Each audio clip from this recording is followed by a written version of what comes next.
The Sony hack. We talked a little bit about the Sony hack yesterday. This is big, folks. It is really, really, really big. It's not just that 5 movies have been hacked and are now available at all the torrent download sites. They got everything. These hackers, and it looks more and more like it was the Norks. It looks more and more like it was the North Koreans. Apparently, the North Korean hacks have some telltale signatures or signs.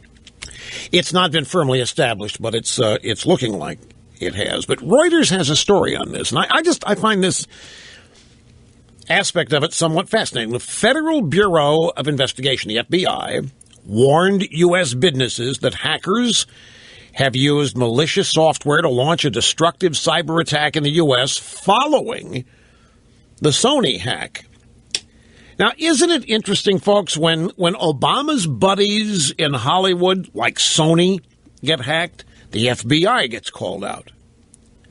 Some rinky-dink little company like Home Depot or Target with no political connections, why, well, they're on their own. They got to handle the problem themselves. And I could be wrong. Maybe the FBI was called in on those too. I just don't know that it wasn't reported. But it's clear that the FBI has rolled up their sleeves and is digging deep here on the Sony hack.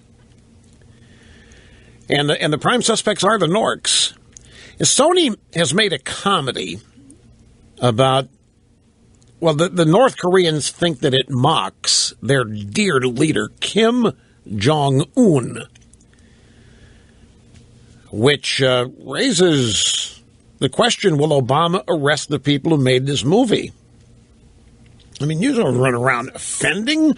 Remember what we just heard? Chris Rock said, no, there's no humor. These people don't laugh at anything anymore. They're offended and they don't laugh. So one of the things released by the hack was a spreadsheet of what everybody earns there. Like I say, it was a comprehensive hack. And there's a spreadsheet that's out there now of I think it's the 18, well, it's all the executives that make $1 million or more. There's 17 of them. And it's all the executives there who make $1 million or more. And one of the things that's come to light on this is that, with 2 exceptions, they're all white men. And some of the media who got the spreadsheet looked at it, and they don't believe it. They're so righteously offended. Why? Because here is a major Hollywood studio, and you would think that a major Hollywood studio would not just be talking about, they would be leading, they would be walking the talk, they would be illustrating how to be politically correct. They have a fair number of women, fair number of minorities, the salaries would be spread around, and there's only one woman, and there's only one non-white, an Asian, and the rest are white men at Sony Pictures.